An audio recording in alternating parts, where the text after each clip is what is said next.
দেখুন তো সবাই, এই মেয়েটাকে দেখে মনে হচ্ছে যে খিদা পেয়েছে। সকাল 10টার সময় খেয়েছে একটুখানি ভাত, এখন ঘড়িতে বাজে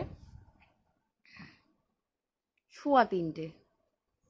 এখনও ওর না খিদা পেয়েছে না কিছু, ওই খাতা আর কলম নিয়ে বসেছে ও পড়তে। এই যে খাতাটার অবস্থা দেখুন সবাই কি করেছে, এই যে খাতাটার অবস্থা, ও পেন দিয়ে এরকম করেছে।